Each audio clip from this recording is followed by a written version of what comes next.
BCom part second business administration का paper first company law and secretarial practice. आज का topic है allotment of shares, अंशों का आवंटन।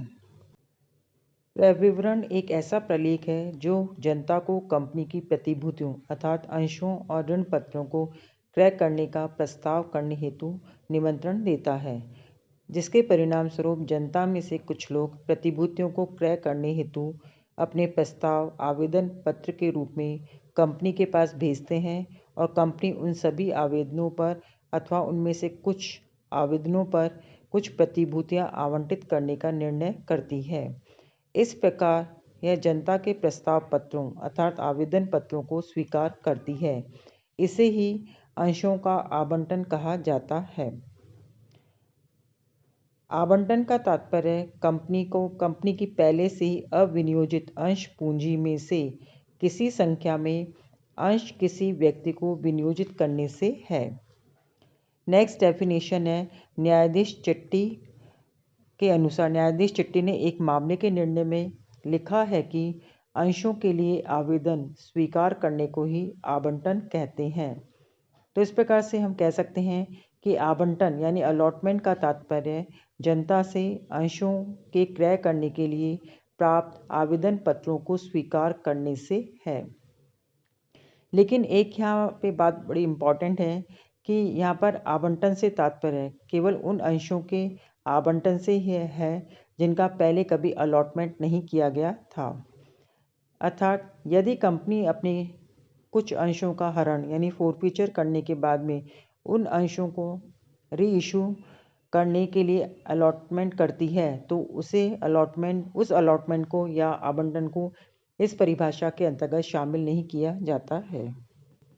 नेक्स्ट है अंशों के आवंटन के संबंध में व्यवस्थाएं अथवा शर्तें।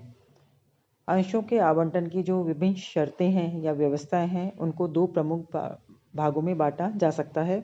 उनमें पहला है फर्स्ट पॉइंट है सामान्य व्यवस्थाएं अथवा शर्तें। सामान्य व्यवस्थाएं अथवा शर्तों के अंतर्गत कौन कौन से बिंदु आते हैं। इसमें फर्स्ट पॉइंट है आवंटन उचित अधिकारी द्वारा किया जाना चाहिए। कहने का तात्पर्य यह है कि अंशों का आवंटन कंपनी के उचित एवं अधिकार प्राप्त व्यक्ति या व्यक्तियों के समूह द्वारा ही किया जाना चाहिए और सामान्यतः अलॉटमेंट ऑफ शेयर्स का अधिकार बोर्ड ऑफ डायरेक्टर्स को होता है। लेकिन यदि अंतर्नियमों में व्यवस्था हो तो संचालक मंडल अंश आवंटन का अधिकार प्रबंध संचालक या संचालकों की समिति को भी सौंप सकता है। नेक्स्ट है अंशों का आवंटन उचित समय में किया जाना चाहिए। भारतीय अनुबंध अधिनियम की धारा 6 में कहा गया है कि स्वीकृति उचित समय में दी जानी चाहिए। अतः अंशों के आवेदन पत्र की जो स्वीकृति है, यह वाली बात अंशों के जो आवेदन पत्रों की स्वीकृति यानी अलॉटमेंट के संबंध में भी लागू होती है। यदि कंपनी अंशों का आवंटन उचित समय में नहीं करती है तो कंपनी आवेदकों को उन अंशों को लेने के लिए बाध्य भी नहीं कर सकते हैं। नेक्स्ट है आवंटन की सूचना का संवहन होना चाहिए। कंपनी जब अंशों का आवंटन कर देती है तो उसे आवंटन की सूचना आवेदक के पास अवश्य भेजनी चाहिए। नेक्स्ट पॉइंट है आवंटन शर्त रहित होना चाहिए। कंपनी द्वारा जो अंशों का आवंटन किया जाता है वो अनकंडीशनल होना चाहिए। यद्यपि आवेदक अपने प्रार्थना पत्र के साथ आवंटन की शर्तें लगा सकता है, लेकिन कंपनी आवंटन के संबंध में कोई विशेष शर्त नहीं लगा सकती है। यदि कंपनी आवंटन में कोई शर्त लगाती है तो ऐसा अलॉटमेंट या आवंटन व्यर्थ माना जाता है। नेक्स्ट पॉइंट है अंश लेने के प्रस्ताव तथा आवंटन का खंडन। प्रत्येक आवेदक अपने प्रस्ताव अर्थात अंशों के लिए आवेदन पत्र का खंडन कंपनी द्वारा अंश आवंटन की सूचना भेजने से पूर्व कभी भी कर सकता है और कंपनी से अपनी आवेदन राशि लौटाने की मांग कर सकता है। नेक्स्ट पॉइंट है प्रतिफल। अंशों का आवंटन वैध प्रतिफल के बदले ही किया जा सकता है। कोई भी कंपनी भेंट के रूप में किसी को भी कंपनी के शेयर्स अलॉट नहीं कर सकती है। यदि अंशों के अलॉटमेंट के बदले कोई ऐसा प्रतिफल नहीं दिया जाता है जिसका मुद्रा में मूल्य आंका जा सकता हो, तो यह आवंटन कंपनी के अधिकारों के बाहर होने के कारण व्यर्थ होता है। नेक्स्ट पॉइंट है कंपनी अधिनियम की व्यवस्थाएं अथवा शर्तें। इसका फर्स्ट पॉइंट है प्रविवरण का पंजीयन। जब भी कोई कंपनी जनता को अपनी प्रतिभूतियों के अभिदान या क्रय करने के लिए आमंत्रित करना चाहती है तो उसे प्रविवरण का पंजीयन और निर्गमन करना होता है। ऐसे प्रविवरण में कंपनी अधिनियम और जो सेबी के द्वारा जो निर्धारित की गई सभी बातें हैं उनका उल्लेख होना चाहिए और निर्धारित किए गए प्रतिवेदनों, घोषणाओं आदि को भी इसमें शामिल होना चाहिए। इन सभी प्रावधानों का पालन करके तैयार किया गया जो प्रविवरण है जब रजिस्ट्रार को फाइल किया जाएगा तो वह उसका पंजीयन कर लेगा। कंपनी को प्रविवरण के पंजीयन के 90 डेज के भीतर ही जनता को निर्गमित कर देना चाहिए, अन्यथा ऐसा प्रविवरण वैध नहीं माना जाएगा। नेक्स्ट पॉइंट है संक्षिप्त प्रविवरण के साथ आवेदन पत्र जारी करना। सार्वजनिक निर्गम द्वारा प्रतिभूतियों का निर्गमन करने वाली प्रत्येक कंपनी को प्रतिभूतियों के अभिदान हेतु जारी किए जाने वाले आवेदन पत्र के साथ संक्षिप्त प्रविवरण भी जारी करना होगा। नेक्स्ट पॉइंट है न्यूनतम अभिदान राशि। जनता को प्रस्तावित की गई प्रतिभूतियों का अलॉटमेंट तब तक नहीं किया जा सकता है जब तक कि कुछ शर्तों का पालन नहीं कर लिया जाता है। उसमें फर्स्ट पॉइंट है प्रविवरण में उल्लेखित न्यूनतम राशि का अभिदान प्राप्त कर लिया गया है। दूसरा है न्यूनतम राशि के लिए आवेदन पर देय राशि का भुगतान हो गया है। नेक्स्ट पॉइंट है आवेदन राशि। आवेदन पर देय राशि प्रतिभूति के अंकित मूल्य की कम से कम 5% होगी अथवा सेबी द्वारा निर्धारित की गई इससे अधिक प्रतिशत ये राशि होगी। नेक्स्ट पॉइंट है न्यूनतम राशि प्राप्त नहीं होने पर आवेदन राशि की वापसी। कभी कभी कोई कंपनी प्रविवरण जारी करने की तिथि से 30 दिनों के भीतर या सेबी द्वारा निर्धारित की गई अवधि में न्यूनतम अभिदान की राशि तथा आवेदन पर देय राशि प्राप्त नहीं कर पाती है तो ऐसी दशा में उस कंपनी को आवेदन पर प्राप्त राशि को निर्धारित की गई अवधि में लौटाना पड़ता है। कंपनी को आवेदन पर प्राप्त संपूर्ण राशि का निर्गम बंद होने के 15 डेज के भीतर लौटा देनी चाहिए। यदि ऐसा नहीं किया जाता है तो कंपनी के दोषी संचालक संयुक्त तथा पृथक रूप से उस राशि को 15% वार्षिक ब्याज के साथ लौटाने के लिए रिस्पॉन्सिबल होंगे। नेक्स्ट पॉइंट है दंड। कभी कभी कोई कंपनी न्यूनतम राशि का अभिदान और आवेदन पर देय राशि को प्राप्त करने में असफल हो जाती है तो ऐसी दशा में उसको जो अमाउंट है उसको निर्धारित समय में लौटा देना चाहिए। अगर नहीं लौटाती है तो कंपनी तथा प्रत्येक दोषी अधिकारी को प्रत्येक दोष के लिए 1000 रुपये प्रतिदिन के अर्थदंड अथवा 1 लाख रुपये के दंड से जो भी कम होगा से तब तक दंडित किया जाएगा जब तक यह दोष जारी रहेगा। नेक्स्ट है सार्वजनिक प्रस्ताव से पूर्व स्कंद विनिमय केंद्र को आवेदन। प्रतिभूतियों का सार्वजनिक प्रस्ताव करने वाली प्रत्येक कंपनी ऐसा प्रस्ताव करने से पूर्व एक या अधिक मान्यता प्राप्त स्कंद विनिमय केंद्रों को आवेदन करेगी। नेक्स्ट पॉइंट है प्रविवरण में स्कंद विनिमय केंद्र के नाम का उल्लेख। प्रविवरण में उन सभी स्कंद विनिमय केंद्रों का नाम लिखा जाएगा जिन्हें कंपनी द्वारा अपनी प्रतिभूतियों के उन पर लेन देन करने हेतु आवेदन किया गया है। नेक्स्ट है आवेदन राशि को रखना। आवेदन राशि के रूप में प्राप्त संपूर्ण राशि को किसी अनुसूचित बैंक में एक पृथक खाते में रखना होगा। नेक्स्ट पॉइंट है आवेदन राशि का उपयोग। आवेदन राशि का उपयोग कुछ विशिष्ट उद्देश्य हैं, उनके अतिरिक्त किसी भी उपयोग में नहीं लिया जा सकता है। एंड लास्ट पॉइंट है उपर्युक्त शर्तों के पालन के मुक्ति की शर्त व्यर्थ। कोई भी शर्त जो उपर्युक्त जो बिंदु है उनके प्रावधानों के पालन से मुक्ति हेतु आवेदक से अपेक्षा करती है अथवा आवेदक को बाध्य करती है तो ऐसी शर्त व्यर्थ मानी जाएगी।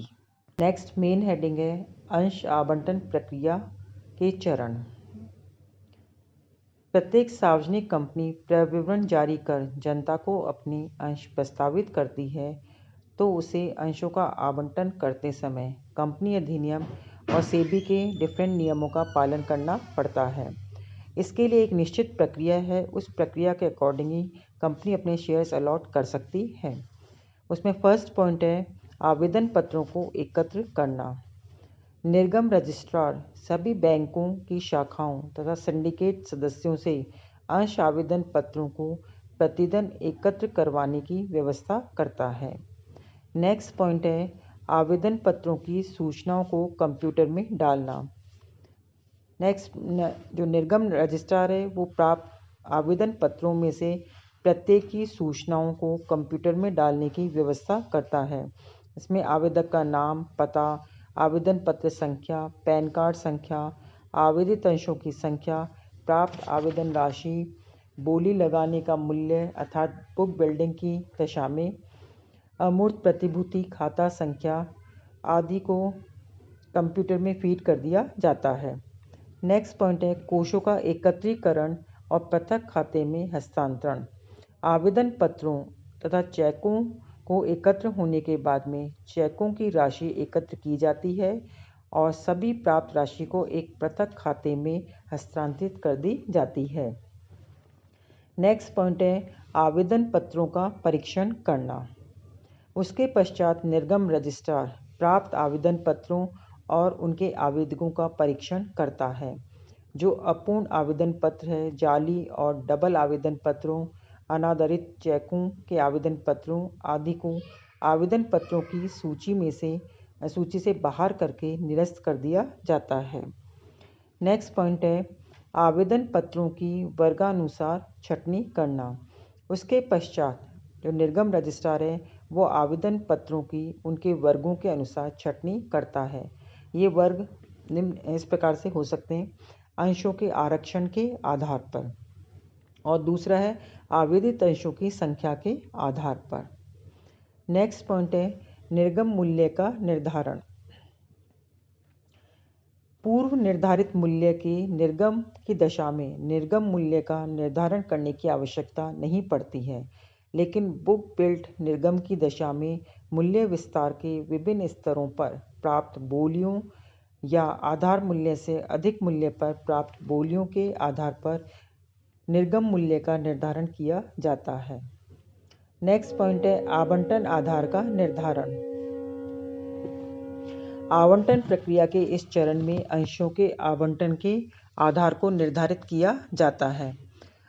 अंशों का आवंटन प्रत्येक वर्ग के आवेदकों के बीच आनुपातिक रूप से करना होता है।